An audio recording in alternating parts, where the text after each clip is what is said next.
আমাদের নবীও ভালো জিনিস শিখিয়ে দিয়ে গেছেন কেমনভাবে দুনিয়াতে চলবো। নবী যেগুলো বলেছেন সেইগুলোকে বলা হয় কি হাদিস। কি বলা হয়? যেমন আমরা পড়বো, দেখবে আসবে হিফজে হাদিস, এগুলো পড়বো আমরা, আসবে তোমাদের বইয়ে দেখবে, বুঝেছে? তো হাদিস এইগুলো আল্লাহর নবী আমাদেরকে শিখিয়ে দিয়েছেন যে আমরা কেমনভাবে দুনিয়াতে চলবো। আমরা রাস্তাঘাটে যেতে যেতে যদি রাস্তার মাঝখানে যদি কোনো কাঁটা পড়ে থাকে তাহলে সেটাকে কি করব? জোরে বলো। কোথায় ফেলে দেবে?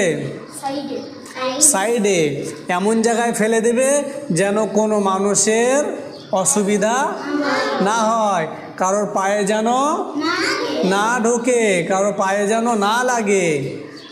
ধরো তুমি রাস্তায় যাচ্ছ, রাস্তার মাঝখানে একটা ইট পড়ে আছে, ইটটা পড়ে থাকলে তো রাস্তায় গাড়ি আসবে যাবে, সবারই অসুবিধা হবে, তাই না? তাহলে তুমি ইটটাকে কি করবে? সরিয়ে দিবে। কোথায়? এক সাইডে সরিয়ে দিবে, যাতে করে মানুষের যাতায়াত কি হয়, সুবিধা হয়, মানুষের যেন অসুবিধা না হয়। তো এগুলো কে শিখিয়েছেন? আমাদের নবী। কে শিখিয়েছেন? আমাদের নবী মুহাম্মদ সাল্লাল্লাহু আলাইহি ওয়াসাল্লাম। উনি শিখিয়ে দিয়েছেন যে আমরা কেমনভাবে দুনিয়াতে চলবো। কোনো মানুষ যদি তোমাকে রাস্তাঘাটে গালিগালাজ করে, মারপিট করে, তুমি কি করবে? ওখান থেকে তাড়াতাড়ি করে ঘরে চলে যাবে। রাস্তায় ধরো কেউ, কোনো বাচ্চা তোমাকে গালি দিল, তুমি কি তাকে আবার ঘুরিয়ে গালি দিবে?